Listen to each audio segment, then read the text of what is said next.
अद्वानी जी। अध्यक्ष जी, कल श्री हन्नन मोल्ला ने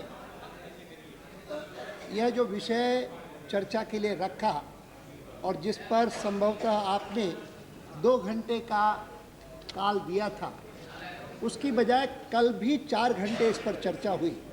और उस समय जो आज बड़े आग्रह से इस पर बोलने का कह रहे हैं, वे कल उपस्थित नहीं थे, रात को देर तक थे।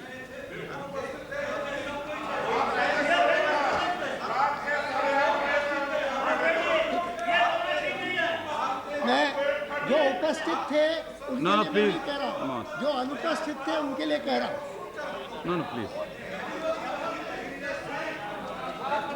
लेकिन इस पर जो चर्चा हुई, उस चर्चा में जो सवाल उठाए गए मूलतः श्री आनंद जी ने, वह सवाल यह है कि महाराष्ट्र की सरकार ने 20, 21 और 22 तारीख को कुल मिलाकर के 94 लोगों को आइडेंटिफाई करके कि भाई ये बांग्लादेशी हैं, उनको डिपोर्ट करने की एक प्रक्रिया शुरू की।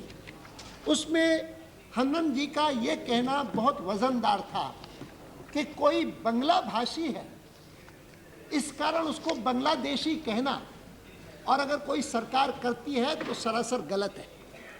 और उसमें अगर वो बांग्ला भाषी और अल्पसंख्यक है तो उसको उस आधार पर डिपोर्ट करने वाली बात करना सरासर गलत है।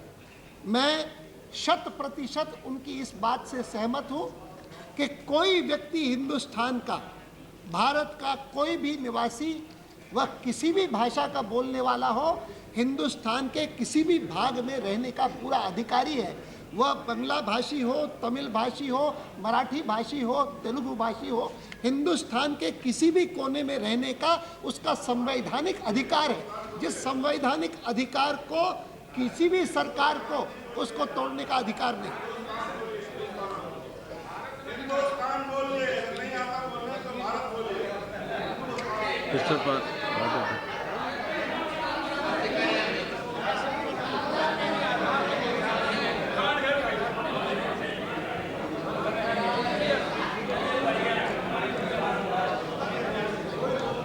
मुझे इस बात की बहुत खुशी है कि मुझे इन दिनों में अवसर मिला वहाँ के उप मुख्यमंत्री से मिलने का।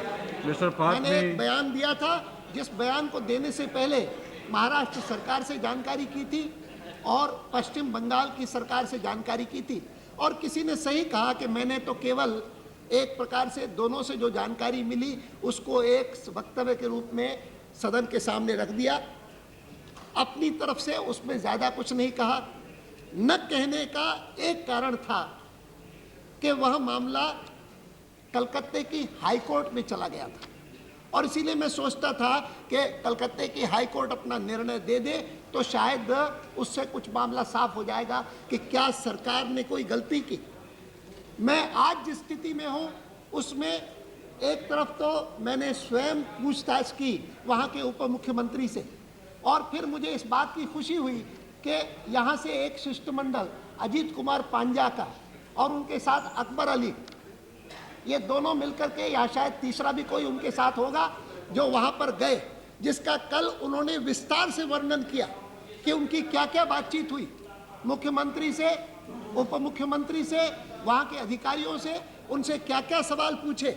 और उन्होंने कहा कि हम जिस सवाल का उनको सवाल लगते थे उसका वो उत्तर देते थे, और हमको इस बात का पूरा यकीन हुआ कि पूरे ट्रांसपेरेंट तौर पर उन्होंने कानून का पूरा पालन किया।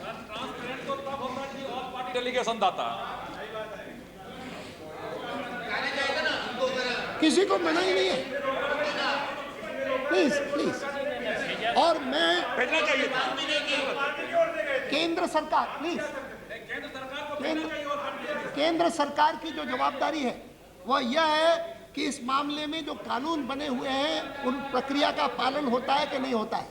और मैं कह सकता हूं कि उस प्रक्रिया का पालन हुआ है, और जो भी निर्णय हुए हैं वह वहाँ की जो मेट्रोपॉलिटन मैजिस्ट्रेट है उस मेट्रोपॉलिटन मैजिस्ट्रेट की अनुमति से हुए हैं, और उसके बाद ये डिपोर्टेशन ऑर्डर निकले हैं। और उतना ही नहीं, लेकिन मुझे ये जानकारी मिली कि पश्चिम बंगाल में जहाँ कुछ लोगों को बेल पर रिहा कर दिया गया 38 लोगों को। बाद में जब उनमें से कई लोगों ने स्वीकार किया कि हम बांग्लादेशी हैं, वहाँ के सेशंस जज ने उनके बेल को कैंसिल कर दिया, सबके सब बेल कैंसिल कर दिए। ये भी हुआ। This is Midnapore. And therefore at this point of time I do not want to anticipate anything। मैं तो इतना ही आश्वासन दे सकता हूं कि यह सरकार इस बात को देखेगी कि कोई भी भारतीय, वो किसी भी मजहब का पालने वाला हो, किसी भी भाषा का बोलने वाला हो, उसका यह अधिकार कि हिंदुस्तान के किसी भी कोने में बस सके, वह अबाध रूप से उसका पालन हो और संविधान का कोई उल्लंघन न करे। दूसरी बात, मैं मानता हूं कि यह सोचना कि हिंदुस्तान में कोई विदेशी नहीं है, यह भ्रम हमको पालन नहीं करना चाहिए। विदेशी हैं, बड़ी संख्या में है, और यह 1 करोड़ की बात कोई मोहन रावले नहीं कह रहे हैं। हमारे पूर्व अधिकारी श्री इंद्रजीत गुप्ता ने कहा है कि 1 करोड़ यहाँ पर विदेशी हैं। और कानून कहता है कि सरकार का दायित्व है कि अगर कोई विदेशी बिना पासपोर्ट, बिना वीसे के यहाँ पर आए तो उसको आइडेंटिफाई करके आप उनको अपने यहाँ पर भेजिए, ये कानून कहता है। मैं मानता हूँ कि इतने सालों तक हमने जो लापरवाही की है, उस लापरवाही के बाद इतनी बड़ी संख्या में अगर विदेशी यहाँ पर आ गए हैं तो उनको एक साथ डिपोर्ट करना यह कोई संभव नहीं है। उसमें किसी ने शब्द प्रयोग किया होगा इन्फिल्ट्रेटर, मैं समझता हूं कि सही शब्द है illegal immigrant. There may be some of them who may be infiltrator, who have deliberately infiltrated, लेकिन सब के सब इलीगल इमिग्रेंट्स हैं, इसमें कोई संदेह नहीं। और इलीगल इमिग्रेंट्स की जो समस्या है उसके बारे में इस सरकार सोच रही है, विचार कर रही है कि क्या ये संभव है कि इन सब इलीगल इमिग्रेंट्स को बांग्लादेश वापस भेज दिया जाए।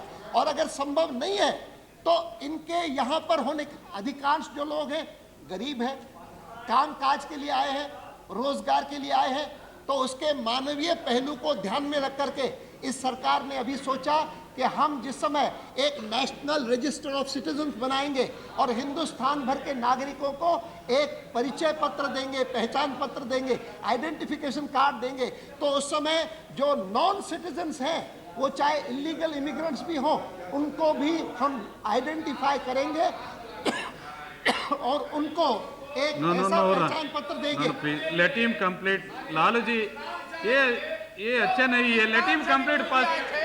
वो पासपोर्ट ले लिए।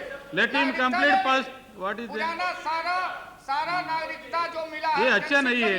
जो पाकिस्तान से लेट हिम कंप्लीट फर्स्ट। ये पूरा करने दो। जो जन्म लिया है वो हकदार है, यहाँ पर जो हकदार है उसको नागरिकता मिलना चाहिए।